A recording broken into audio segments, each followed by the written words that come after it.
अस्सलाम वालेकुम दोस्तों, आज पाकिस्तान और न्यूजीलैंड के दरमियान कज़ाफ़ी स्टेडियम में पहला वनडे मैच ट्राई सीरीज़ का खेला गया और कज़ाफ़ी स्टेडियम की रेनोवेट के बाद ये पहला मैच था कि जिसमें आज हमारे शहीन जो हैं वो उड़ना ही भूल गए और केवीज़ ने जिस तरह उनके ऊपर पलटा मारकर चपटते रहे हैं और वो आप देखते ही रहेंगे। फर्स्ट ऑफ ऑल तो हम अगर बात करें पाकिस्तान की बॉलिंग की, तो पाकिस्तान ने जब स्टार्ट में ही पहली विकेट जो है न्यूजीलैंड की 4 स्कोर पर पहला खिलाड़ी आउट हो चुका था, तो उस वक्त हमने सोचा कि आज हमारे शहीन शाह जो है वो फिर एक दफा परफॉर्म में वापस आए हैं और आज वो तमाम किवीज बैटर्स के परखचे उड़ा देंगे और एक नई तारीख रकम कर देंगे। क्योंकि हाल ही में हमारे पाकिस्तान के वजीर आजम शहबाज शरीफ साहब ने शहीन शाह की तारीफ की थी और कहा था कि आपने अपने सुसर की तरह विकेट्स लेनी, और जब उन्होंने पहली विकेट ली तो मैंने कहा भाई क्या बात है। शहबाज शरीफ की बात पर अमल दरामद करते हुए और उनकी नसीहत को मानते हुए जनाब शहीन शाह ने आज अपनी परफॉर्मेंस दिखाई है। लेकिन पाकिस्तान की बात दस्तूर जो मामला चल रहे थे कि पाकिस्तान गुज़िश्ता दिनों से या गुज़िश्ता कई महीनों से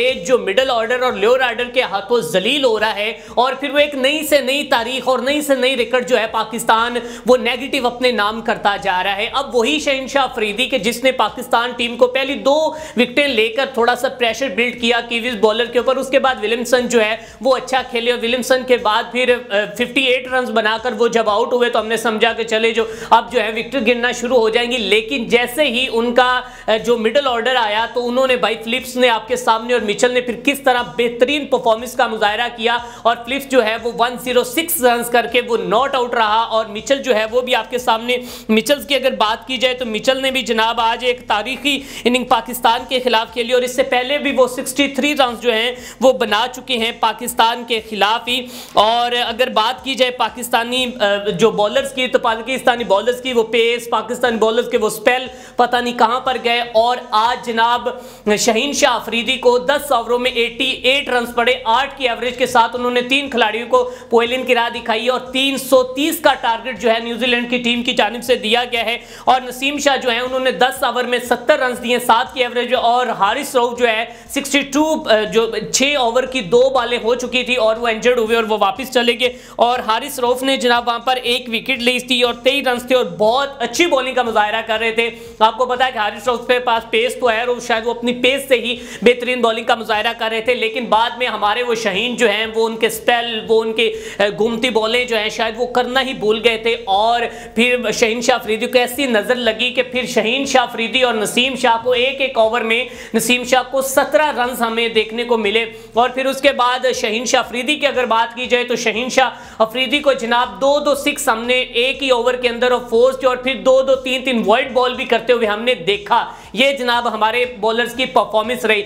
अब नाज़रीन इकराम, बॉलर्स ने तो हमें 330 का टारगेट दिलवा ही दिया, उसके बाद हमारे ओपनिंग की बारी आई और हमने सोचा कि फ़खर जमान के साथ जो है वो बाबर आजम ओपनिंग करेंगे और बाबर आजम जो है वो एक नई फिर तारीख रकम कर देंगे। और जनाब उनकी तारीफें करते हुए आपको पता है कि रिजवान साहब भी नहीं थकते, हसन अली भी और उसके साथ साथ प्राइम मिनिस्टर साहब भी, और सभी उनकी तारीफें कर रहे थे। और बिल किंग साहब आए और उन्होंने कवर ड्राइव पर बेहतरीन फोड़ लगाया, तो मैंने कहा कि आज एक दफ़ा फिर नई तारीख रकम करेंगे किंग। लेकिन उसी किंग ने जनाब 23 बॉल्स के ऊपर एक चौका लगाकर 43 के एवरेज के साथ भाई साहब 10 रन बनाकर वापस लौट गया और कहा कि ये लो जनाब ये किंग साहब का आज कज़ाफ़ी स्टेडियम के अंदर जो है कंट्रीब्यूट हो गया है मेरा ये रन। आज मैं फिर एक दफा फ़खरे पाकिस्तान फ़खर आजम को सल्यूट पेश करता हूं कि फ़खर आज आपने पाकिस्तान टीम का, पाकिस्तान का नाम जो है वो फ़खर बुलंद कर दिया है और आपने अपनी जिम्मेदाराना जहराना इनिंग खेल कर बता दिया है कि आप में आज भी काबिलियत, क्रेडिबिलिटी और आपके अंदर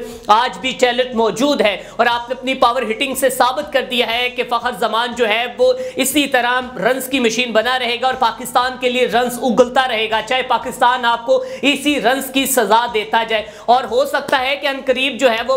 फ़खर जमान को एक दफ़ा फिर बाहर निकाल दिया जाए, क्योंकि पाकिस्तान में होता है भाई साहब जो अच्छी परफॉर्मेंस देता है उसको उठा के बाहर फेंक दिया जाता है। और फ़खर जमान को भी शायद इसीलिए सजा देगी, न्यूजीलैंड से बाहर किया गया, से दौरा ऑस्ट्रेलिया से बाहर किया, सॉरी साउथ अफ्रीका से बाहर किया गया, ऑस्ट्रेलिया से बाहर किया गया और अभी लाकर चैंपियन ट्रॉफी के के करीब खिला दिया गया। और हाल ही में उन्होंने भी एक जो कि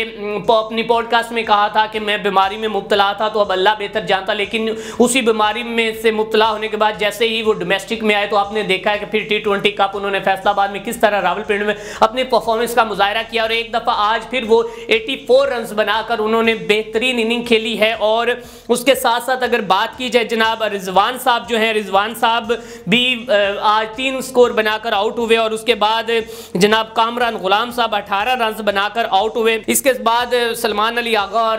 तैयब ताहिर जो हैं वो आपके सामने ही। तो पाकिस्तानी टीम ने आज किस तरह जो कि शहीन हमारे उड़ना ही भूल गए, बाद में जो कि मेरे ख्याल में जो है ये रन्स का जो 330 रन है, पाकिस्तान इससे पहले भी चेस किया हुआ था, ऑस्ट्रेलिया के खिलाफ किया था 2022 में लाहौर के अंदर इसी कजाफी स्टेडियम के ऊपर चेस किया हुआ था 349 रन का टारगेट। ये पाकिस्तान ने सबसे बड़ा हाईएस्ट टारगेट जो है वो कजाफी स्टेडियम में चेस किया है। और अगर फखर जमान की बात की जाए तो फखर जमान साहब जो कीवीज को इस तरह धोते हैं कि जैसे कोई साबुन के साथ कपड़ों को धोया जाता है, और वो इस तरह इनके दाग निकालते हैं। भाई साहब वो इस बंदे ने 1019 रन बना लिए हैं, और आई थिंक इनकी जो मेरे ख्याल में जहाँ तक मैंने इस पर थोड़ा सा रिसर्च किया है वो ये है कि जनाब फखर जमान की जो 50s और सेंचुरीज जो हैं वो इनके खिलाफ सबसे ज़्यादा हैं। फखर जमान की अगर बात की जाए तो फखर जमान साहब ने जनाब इनके 18 इनिंग में 1011 रन बनाए हैं, और 72 की एवरेज है, 6 इन्होंने 50 बनाई हैं और 4 सेंचुरीज बनाई हैं। ये ODI वर्सेस न्यूजीलैंड, ये जनाब फखर जमान की जनाब मैं आपको स्टैट बता रहा हूँ न्यूजीलैंड के खिलाफ। और रिसेंटली जो इन्होंने 2023 में इनिंग खेली थी उसमें इन्होंने 126 रन बनाए थे, और यही हेनरी था, और इसको सही अच्छी तरह धोया था। भाई साहब आज फखर जमान ने अपनी जिम्मेदाराना इनिंग खेलकर अपना जो उसका हक था उसने पूरा कर दिया है। लेकिन बाकी जो टीम है वो आपके सामने किस तरह हमें जो कि नाकाम होती हुई नजर आई, ये तमाम चीजें आपके सामने है। और इसी टीम के साथ हमने जनाब खेलनी है चैंपियन ट्रॉफी 2025, जिसका मेजबान है पाकिस्तान। अब फैसला करना है आपने सिलेक्शन कमेटी पर सवालिया निशान बनते हैं या नहीं। अपनी कीमती राय का इजहार करें। अपने मेजबान मियां अरसलान को दीजिए इजाजत। देखते रहें VN Sport TV।